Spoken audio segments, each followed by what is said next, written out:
ድሆች እኮ በዚህ ዘመን የሚደርቡት ብርድ ልብስ አጥተዋል። እኛ በብራንድ ተጨናንቀናል።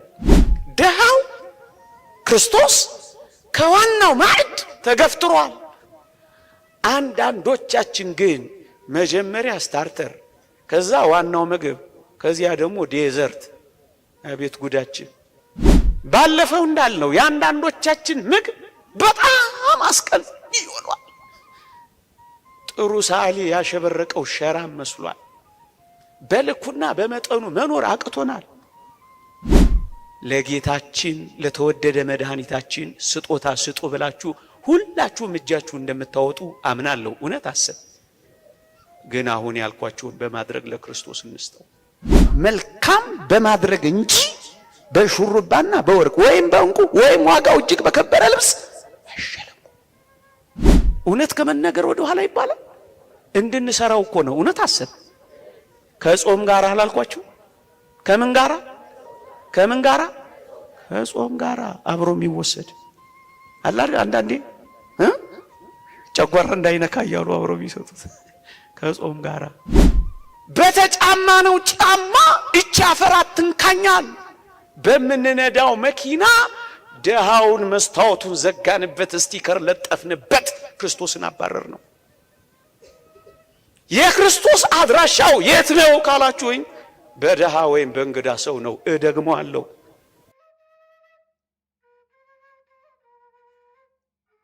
እንዲህ ይላል የእግዚአብሔር ቃል፣ ላንብብላችሁ። ግብዣ ባደረክ ጊዜ ድሆችንና ጉንድሾችን፣ አንካሶችን፣ እውሮችንም ጥራ፣ የሚመልሱት ብድራት የላቸውምና ብፁዕ ትሆናለህ፣ በጻድቃን ትንሣኤ ይመለስልሃልና ይላል። ወገኖቼ ግብዣ ባደረጋችሁ ጊዜ የፊት ወንበሩ የድሆች ነው። የፊት ወንበሩ የምስኪኖች ነው። የፊት ወንበሩ የጉንድሾች ነው። የፊት ወንበሩ የተራቡት ነው። ቅድሚያውን እንግዲያው ስለ ክርስቶስ ነው የምትሰጡት። ለማን ነው የምትሰጡት? ወገኖቼ እውነት እንነጋገር ከተባለ ክርስቶስማ በዘበኛ ይባረር የለ በዚህ ዘመን። እውነት አሰብ በራችንን እንዘጋና እኛን የመሰሉትን እንጠራና አንጥራ እያልኩ አይደለም። እኛን የመሰሉትን እንጠራና ክርስቶስስ በር ይዘጋበታል፣ በዘበኛ ይባረራል። እውነት አሰብ እንደው ራሳችንን እንየው። አስከፋዋችሁ ይሆን? በዘበኛ ይባረራል፣ ክርስቶስማ በር ይዘጋበታል። ወገኖቼ በክንፉ ጥላ ስር ያሳረፈንን አምላክ እውነት እንነጋገር ከተባለ ክርስቶስንማ በፀሐይ አስመትተነው የለ? ፀሐይ ላይ አናሰጣቸው። እነሱ እኮ ክርስቶስ እኮ ናቸው። በፀሐይ ላይ ያሰጣታችሁታል። እጅግ ይደንቃል። በከበረው ዙፋን ላይ ያስቀመጠንን ጌታችንን ድንጋይ ላይ አንጥፈነዋል። እቅጩንማ እንነጋገር። ከዋናው ማዕዳችን አባረነው፣ ፍርፋሪ እንኳን ነፍገነዋል። በድብድብ የሚበሉት በሽሚያ የሚያገኙት አንዳንዴ እየተደባደቡ እንኳን ደማቸውን አፍስሰው የሚሄዱበት አይደለ ድግሶቻችን፣ ሰርጎቻችን። የታል ክርስቶስ? ያማረውን ለምለም መስክ ያሰማራንን ጌታ እውነት እንነጋገር። ስለ ቃሌና ስለ ድፍረቴ ይቅርታ አድርጉልኝ። ሶፍት የተቀላቀለበት አይደለም እንሰጠው ነው አይደለም። የጋጥነውን አጥንት አይደለም እንወረውረው። እንደው ይቅርታ አድርጉልኝ፣ እንደው ውሻ አላደረግነው። የታል ክርስቶስ? የታሉ ድሆች? የታል ያ መቅደስ? የታል ይሄ ህይወት? የታል ይሄ ክርስትና? እውነት ነው ውሸት ነው የምንኖረው? አልተረሳም፣ አልተተወም፣ አልተባረረም። እመኑኝ። ደግሞም ታውቃላችሁ በዚህ ዘመን ትርፍራፊ እንኳን ያለ ዋጋ ማግኘት አስቸግሯል። ትልልቅ ሆቴሎች ትርፍራፊን እንኳን ለደሃ በገንዘብ መሸጥ ጀምረዋል። ምን ማለት ነው? የፊቱ ወንበር ከክርስቶስ ተባሯል። እውነት እንነጋገር ከተባለ እንዲህ አይደል እየኖርን ያለ? አልተረሳም ክርስቶስ ሲተርፍ የምንሰጣቸው፣ ሲሻግት የምንወረውርላቸው፣ ቅራሪውን የምንጥልላቸው አይደለንም ያችን? እንደውም ሊቁ ቅዱስ ዮሐንስ አፈወርቅ ዳግመኛ እንዲህ ይላል፣ በረከቱ ትደርብንና በሞቴ ስሙኝ። እንዲህ ይላል፣ አንተ ከተገቢው በላይ ትመገባለህ። እየሰማችሁት ነው? እንዳይከፋችሁ። ቢከፋችሁስ እውነት ከመነገር ወደ ኋላ ይባላል። እንድንሰራው እኮ ነው። እውነት አሰብ ከጾም ጋር አላልኳችሁ? ከምን ጋራ? ከምን ጋራ? ከጾም ጋራ አብሮ የሚወሰድ አላር አንዳንዴ ጨጓራ እንዳይነካ እያሉ አብሮ የሚሰጡት ከጾም ጋራ። አንተ ከተገቢው በላይ ትመገባለህ። ክርስቶስ የሚያስፈልገውን እንኳን አልበላም። አንተ የተለያዩ ኬኮችን ትበላለህ። ክርስቶስ የደረቀ የዳቦ ቁራሽ እንኳን አልበላም። አንተ የተጣራ የወይን ጠጅን ትጠጣለህ። እሱ ቀዝቃዛ ኩባያ ውሃ እንኳን አልሰጠኸውም። አንተ በለሰለሰና በተለበጠ አልጋ ትተኛለህ። ነገር ግን እርሱ በውጭ ሆኖ በቁር ያልቃል። አንተ ለክርስቶስ የሆኑትን ገንዘቦች ሁሉ ጨርሶ ወስደሃል። ለምን መሰላችሁ? ከነዚህ ከታናናሾቹ ለአንዱ ስላላደረጋችሁ ለእኔ ያላደረጋችሁም ስላለ እኮ ነው። የወደቀውን ረግጠ የገባው እኮ ክርስቶስ ነው። ለእኔ ያላደረጋችሁም። ምእመናን ማንንም መውቀስ አይደለም። በዚህ ትምህርት ያላቸውን ለማሳፈር ፈልጌ አይደለም ወገኖቼ። ባለጠግነት በራሱ የሚነቀፍ አይደለም። እንዲህ አይነት ትምህርት ስናስተምር ባለጠጎችን የነቀፍን እንዳይመስላቸው። ባለጠግነት በራሱ የሚነቀፍ አይደለም ይላል ሊቁ አውግስጢኖስ። ይልቁንም አብርሃም ባለጠጋ ነበረ ይልና ደሃውን አልዓዛርን ከማቀፍ ግን ባለጠግነቱ አልከለከለውም ይልና ሁለቱም አብርሃምም ደሃው አልዓዛርም በጌታ ፊት ባለጠጎች ነበሩ ይላል። ኢዮብ ባለጠጋ ነበር። ባለጠግነት የሚነቀፍ አይደለም። ባለጸግነትን የምናወግዝም ይመስላቸው አሉ። አይደለም አይደለም ምእመናን። እና ከእንግዲህም አሁን ስናገር ያንን እየነቀፍኩ እንዳይመስላችሁ፣ ጉርለታችንን እንድንሞላ እያሳሰብናችሁ ነው። እዩ እንደ እውነት እንነጋገር ከተባለ ያንዳንዶቻችን እኮ መኪና ቤት አላት። እውነት አሰብ የመኪና ቤት ማደሪያ አለ የለም? አዎ። ለክርስቶስ ግን አሁንም ድረስ ቤት ተነፍጎታል። ቤት የለውም። ለአንዳንድ መኪኖቻችን እኮ አቡጀዲ ጨርቅ የሚለብሱ ያማረ ልብስ ለብሰው የሚኖሩ መኪኖች አሉ። ብዙ የክርስቶስ መቅደሶች ግን ልብስ አጥተው ተራቅተው በውርጭና በብርድ የሚያልቁ አሉ። የኛ ቁም ሳጥን በቅያሪ ልብስ ተጨናንቋል። ምናልባት ልብስ ለመቀየር ጣዋት እኮ 5 እና 10 ደቂቃ ስናወጣ ስናወርድ፣ ከዚያም ደግሞ የሰራተኛይቱ እዳ ይሆናል ረፈርፈድ ሲል። የልብሳችን ክምር እንዴት ብዙ ነው! በቁም ሳጥን የተጨናነቀ አለፍም ሲል እኮ እሱ ሲያረጅና ሲጠበን እንኳን ለድሃ የማይሰጥ እኮ ብዙ አለ። ልዋጭና ቅያሪ ዕቃ የምናስገባበት አሁን ግፍ እየተሰራ አይደለም ወገኖቼ? ድሃው ፀሐይና ብርድ ይፈራረቅበታል።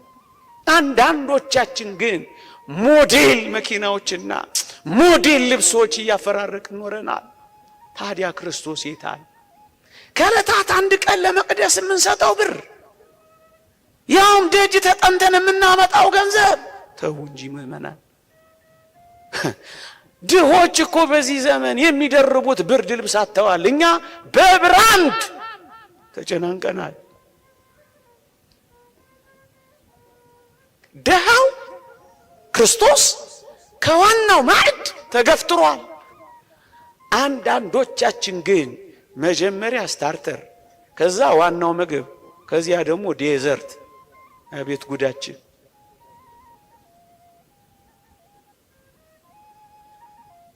ባለፈው እንዳልነው የአንዳንዶቻችን ምግብ በጣም አስቀል ይሆናል። ጥሩ ሳሊ ያሸበረቀው ሸራም መስሏል። በልኩና በመጠኑ መኖር አቅቶናል። ፍርፋሪ እንኳን ማግኘት ተስኖታል። ወገኖቼ ታዲያ ይሄን ሁሉ ከተነጋገርን በኋላ በረሃብ ምክንያት ክርስቶስ በረሃብ ምክንያት ለሞት ከተቃረበ በጌጣጌጥ ያሸበረቀ እኛ ምናችን ነው ወገኖቼ? እርግጠኛ ነኝ ለጌታችን ለተወደደ መድኃኒታችን ስጦታ ስጡ ብላችሁ ሁላችሁም እጃችሁን እንደምታወጡ አምናለሁ። እውነት አስብ። ግን አሁን ያልኳችሁን በማድረግ ለክርስቶስ እንስጠው። መጽሐፍ ቅዱስ እንዲህ ይላል፣ መልካም በማድረግ እንጂ በሹሩባና በወርቅ ወይም በእንቁ ወይም ዋጋው እጅግ በከበረ ልብስ አይሸለሙ። እህቶቼ፣ እናቶቼ በመልካም ማድረግ ተሸለሙ። በልክና በመጠን ኑሩ። ወርቅና እንቁ በማድረግ ያጌጠ ልብስ በመጫማት በማድረግ በመልበስ ድሆችን አታስቀኑ። በልኩና በመጠኑ ኑሩ ነው እኮ የሚለው። ይልቁንም መልካም በማድረግ በትሩፋት ታጌጡ ዘንድ ውደዱ ነው የሚለው። ይሄ ትሩፋት ምንድን ነው? ልጆችን በመልካም ማስተዳደር፣ እንግዶችን መቀበል፣ የቅዱሳንን እግር ማጠብ፣ በክርስቶስ ምዑዛት መሆን። በዚህ በትሩፋት አጊጡ። መልካም በማድረግ አሸብርቁ እንጂ ልከኛ ሁኑ። መጽሐፍ ቅዱስ እንዲህ ይላል፣ በልብስ ጌጥ አትታበይ፣ በከበርክበት ወራት ራስን አታኩራ ይላል። ስንቶች ኩሮዎች ሆን በልብሳችን ምክንያት ኮራን። ባጌጥ ነው ሀብል ተመጻደቅ፣ በተጫማ ነው ጫማ እቻ አፈራት ትንካኛል። በምንነዳው መኪና ደሃውን መስታወቱን ዘጋንበት፣ ስቲከር ለጠፍንበት፣ ክርስቶስን አባረር ነው። የክርስቶስ አድራሻው የት ነው ካላችሁኝ፣ በደሃ ወይም በእንግዳ ሰው ነው። እደግመዋለሁ፣ በደሃ ወይም በእንግዳ ሰው። አንድ ሊቅ የተናገረው ላንብብላችሁ። ክርስቶስ ዘወትር ወደኛ የሚመጣው በደሃ ወይም በእንግዳ ሰው ነው። ክርስቶስን እንኳን ደህና መጣ ማለት ከፈለጋችሁ ቢያንስ አንድ ደሃ ይኑራችሁ መታጎርሱ፣ አንድ ደሃ ይኑራችሁ መታለብሱ። አንድ ደሃ እንኳን ደህና መጣ በሉት ክርስቶስን። አባ ቢሾይ ትዝ አይላችሁ? እግዚአብሔር እገለጥልሃለሁ አለው ይላል። ባጭሩ ታሪኩን ላሳጥረው ሰዓቴ ስላለቀ፣ እገለጥልሃለሁ አለው ይላል። ለሕዝቡ ሁሉ አወጀ። እግዚአብሔር በተራራው ላይ ይገለጣል ብሎ ነገረ። ሕዝቡ ሁሉ ወደ ተራራው ተመመ። ተራራው ላይ ከመውጣታቸው በፊት ግን ተራራው ስር ግን አንድ ደሃ ተቀምጦ ነበር። ወዴት ነው የምትሄዱት ይላቸዋል። ዛሬ እኮ የተወደደ ክርስቶስ እኮ በተራራው ላይ ይገለጣል ብሎናል ይሉታል። ባካችሁ እኔም ጌታዬ ልየው ባካችሁ ሰዱኝ እያለ ይማጸናቸዋል። እነሱስ ክርስቶስን ለማየት ወደ ተራራው ግስጋሴ። ከዛስ ተከማቸ ሕዝቡ። ልክ እዚህ ጉባኤ ላይ እንዳለው ተከማቸ። ማንን ጠበቃ? ክርስቶስ ይመጣል ብሎ ካሁን መጠበቅ ያዘ። መጨረሻ ላይ ደካማ የሆነው በጸሎት የበረታው አባ ቢሾይ እንደነገራቸው የእግዚአብሔር መገለጥ በተራራዋ ላይ ሊያይ ወደ ተራራው ግርጌ ሲደርስ አንድ ደሃ ተቀምጧል። ሰውን ሁሉ እንደለመነው አሁንም አባ ቢሾይ ለመነው። እባክህ አባቴ ሆይ ክርስቶስን ማየት እፈልጋለሁ፣ እባክህ ውሰደኝ አለው። አባ ቢሾይም በርከክ አለ። በሽምግልና ጉልበቱ በጃጀ ጉልበቱ በርከክ አለና ደሃውን ምን አረገው? ተሸከመው። ስዕሉ እንደዚህ ታገኙታላችሁ። አባ ቢሾይ ምእመናን ስንት ድሆችን ተሸክመን አሻግረናቸው ይሆን? ቀን አላልፍ ያላቸው፣ ዘመን የጨለመባቸው፣ ጉልበት የከዳቸው፣ ገንዘብ የራቃቸው፣ ጤና ያጡትን የተሸከምናቸው ሰዎች አሉ። ስንቶች እቺን ሀገር ተሸክሞ ተጥለው ይሆን? የምትሸከሙት በርከክ የምትሉለት አለ? የምትሸከሙት እንጃ።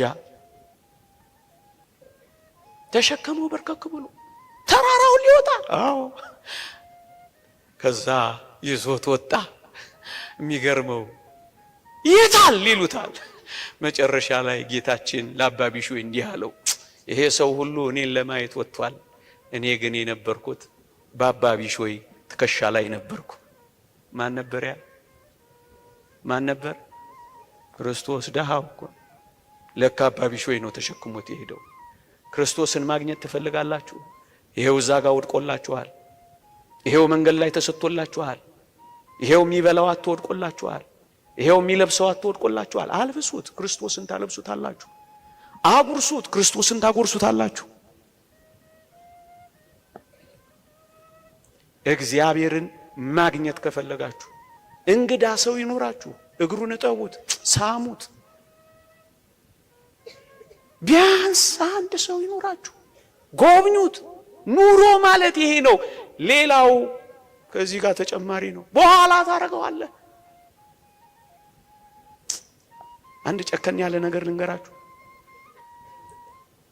እዚህ እኔና እናንተ ጎረቤት እዚህ ዝቅ ብሎ ቅዱስ እስጢፋኖስ ቤተክርስቲያን የዛሬ 6-7 ዓመት የሰማሁት ታሪክ አለ። ኤፍኤም ሬዲዮ ላይ ጋባዥ አጥማቂ መጥቶ ያጠምቅ ነበር መሰለኝ። እዛ አንዲት ታማሚ ሴት ከገጠሪቱ የሀገራችን ክፍል ታማሚ ናት፣ ልትጠመቅ እዚህ ትመጣለች አሉ። 3 ህፃናት አሏት። አንዱ ሚጠባ ነው። ታማ መጣች። እየተጠመቀች እዛ ማረፊያ አጣች። ደሳሳ ቤት እንኳን የላት። ከዛስ እዛ አንዱ ጥግ ለካ ታድራለች። እየተጠመቀች ታድራለች፣ ግን ታማሚ ናት። ማን አባከና ይበላት? በሩም የተዘጋ ነው፣ መጠለያውም ለሱ አይሆንም፣ የተከለከለ ነው። ኤፍኤም ሬዲዮ ላይ ነው የሰማሁት። ከጥቂት ቀናት በኋላ የዚህችን ሴት አንድ ልጇን ጅብ በላባት። ከዛ ወንዝ የሚወጡ ጅቦች ነው ይበሉት።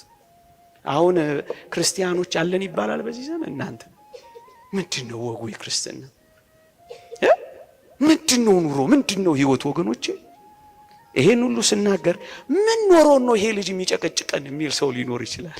ምናልባት አንዳንዴ በእንዲህ አይነት ሚዲያዎችም ሲተላለፍ ይሄ ሰው ኢትዮጵያ ውስጥ እንዳለን አያውቅም እንዴ ሊሉኝ ይችላሉ። ምን ኖሮ ነው የምንሰጠው? ጤፍ እንደዚህ ገብቶ ምን ኖሮ ነው የምናካፍለው የሚለኝ ሰው ሊኖር ይችላል። ሲሆን እንዲሰጠን እርዳታ ጠይቅልን እንጂ ጭራሽ ስጡ ትላለህ እንዴ ልትሉኝ ትችላላችሁ። አንዳንድ ሰው ካልበለጸገ በቀር መስጠት የማይሆን የሚመስለው ሊቁ ቅዱስ ዮሐንስ አፈወርቅ ግን እንዲህ ይለናል። ሁላችን ላንብበው በሞቴ ምን ይላል? ድህነትህ የቱንም ያህል ቢሆን እንኳን ይላል 2 ዲናር የለህምን? 2 እግሮች እኮ አሉህ፣ የታመመ ጠይቅበት። 2 አይን እኮ አለህ፣ የተሰቃየ እይበት። ቢያንስ ጣራ እኮ አለህ፣ ዝናብ የሚደበድቡ አስጠልልበት። ዲናር አለህ፣ የግድ ኪስህ ሊሞላ አይገባም። የግድ ቤትህ የሞላ ንብረት ሊኖር አይገባም። ከጾም ጋራ ይህንን እናድርጋ። ሀብት የሚባለው በኪስ የሞላው ቦርሳ ያጨቀው ጎተራ የከተተው አካውንት የተቀመጠው ብቻ አይደለም። ከዚያም ይበልጥ ሀብት እኔ እናንተ ውስጥ አለ። አይና ስንቶች ይጽናናሉ። ፍቅር ብቻ የሚፈልጉ ስንቶች አሉ። አናታቸውን አሸት የሚያደርግላቸው የሚፈልጉ ስንቶች አሉ። እናንተ ማህበራት ጉባኤ ታዘጋጃላችሁ፣ እሰይ ጥሩ ነው። ስወርድ ስለማፍር ላልነግራችሁ እችላለሁ።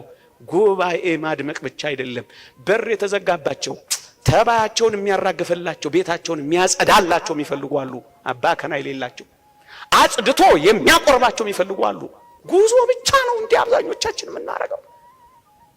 የነፍስ ምግብ ብቻ እኮ አይደለም፣ እዛም የተዘጋባቸው አሉ። ሰፈር ውስጥ ሰብሰብ በሉና እንዲህ አይነት ስራ እንስራ። የተራባ ይኑራ፣ የቁርሳችንና ጉርሳዋ ቢያንስ ሌላ ሁሉ ይቅር። 5 ሆነን አንድ ሰው ያቀተናል። እዩ በሞቴ ደግሞም ሌላ ላሳያችሁ። ቤት ሞልቷቸው የሰው ረሃብ ያዛቸው አለ፣ የሚያጫውታቸው ያጡ፣ መናገር እየፈለጉ ሰሚ ጆሮ ያጡ እኮ አሉ።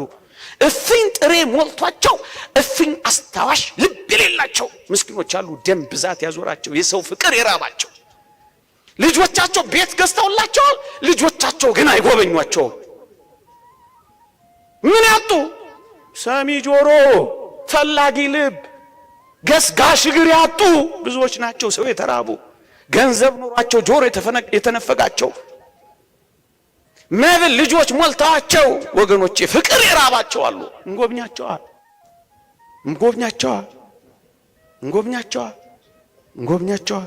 ሐዘን ይሰበራቸዋል። የልጅ ሐዘን ያቃጥላቸው። በወር አንድ ቀን ማጽናኛ አንተ ስማቸው።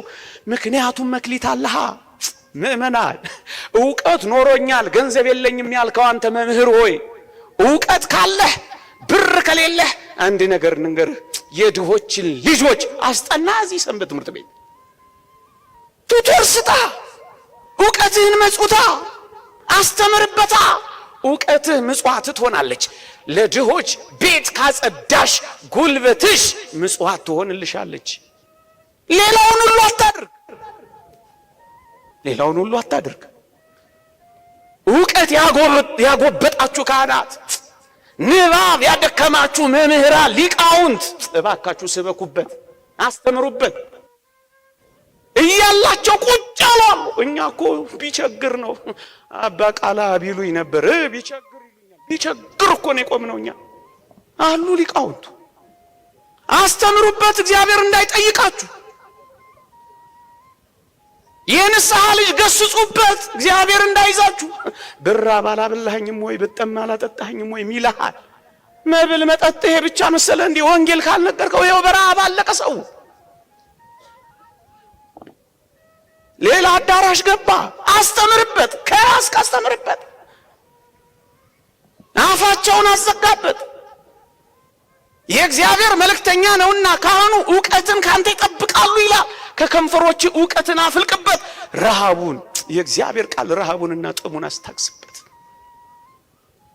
አንተንም ብራብ አላበላኸኝም ወይ ይልሃል ዲያቆኑ፣ ካህኑ፣ መምህሩ። ምንም እኛ ብናስተምር የሁሉ ትዳር ይፈርስ ነበር። ኤፍኤም ሬዲዮ ላይ ይንጫጫ ነበር። ለጠቅልለው የተሰጠን እንደሆነ እንምን ተሰጥቶን ነው፣ የኛ አይደለም። ካለ ገንዘብ ካለ እኔ እንዳካፍልለት በሀብት ላይ የሾመኝ ነው ይበል። ምናልባት በሀብት ላይ ተሾመሃል፣ ግን እንድታካፍል ነው። ሰብስበህ ጨርሰህ የክርስቶስን ገንዘቦች እንድትወስድ አይደለም፣ እንድታካፍል ነው። እንኳን አይደለም ገንዘብ፣ ታላላቅ የእግዚአብሔር ጸጋዎች እንኳን የጋራችን የሁላችን እኮ ናቸው። ፀሐይን ተመልከታት። ማን ነው የኔ ፀሐይ የሚላት? የኛ አይደለም እንላት። ምንጮች የኛ፣ ዛፎች የኛ፣ ፀሐይ የኛ፣ ገንዘባችንም የኛ የጋራችን ነው። ግን ሁላችንም ወስደን ጨረስ ነው። አንዳንዶቻችን ባጌጠ ልብስ አስቀናናቸው።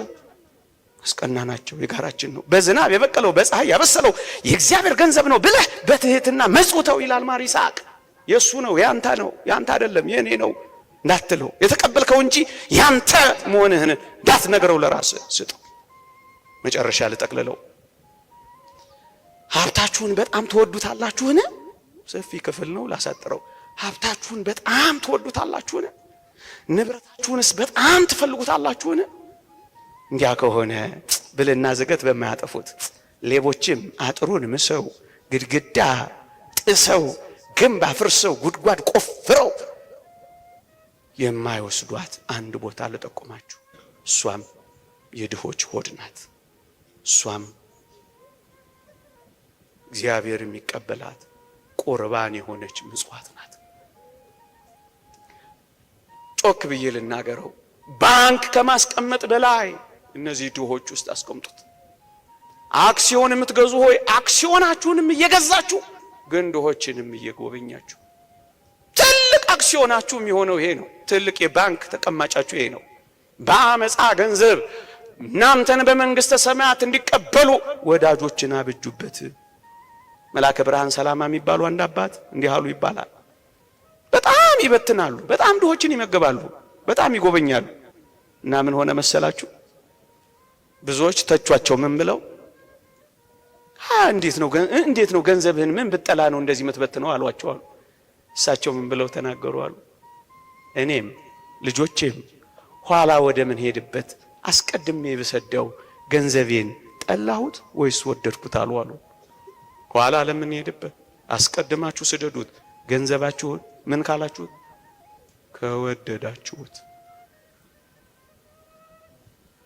ከወደዳችሁት እና ይልቁን በዚህና በሚመጡት ዘመናት እነዚህን ሐሳቦች ካላሰብን በቀር የተቸገር የደከም እየወደቅን እንደምንሄድ አትጠራጠሩ። አንድ ሩሲያዊ ጸሐፊ ካህን ቄስ ኦርቶዶክሳውያን በመጨረሻው ዘመን በምግብ ሰብል ራሳቸውን ካልቻሉ ዓለም ያጠፋቸዋል ይላል። እልቅ እየተጎራረስን፣ እልቅ እየተደጋገፍን፣ እልቅ እየተጎበኛኘን፣ እልቅ አለሁልህ አለሁልሽ እየተባባል ይሄንን ዘመን ጠንክረነው እንለፍ። አንረሳሳ፣ አንቷቷው። ይቆየን። የእግዚአብሔር ቸርነት፣ የእመቤታችን አማላጅነት፣ የቅዱሳን በረከት ረድኤት አይለየን። እንድንተገብረው እግዚአብሔር ይርዳን። አሜን።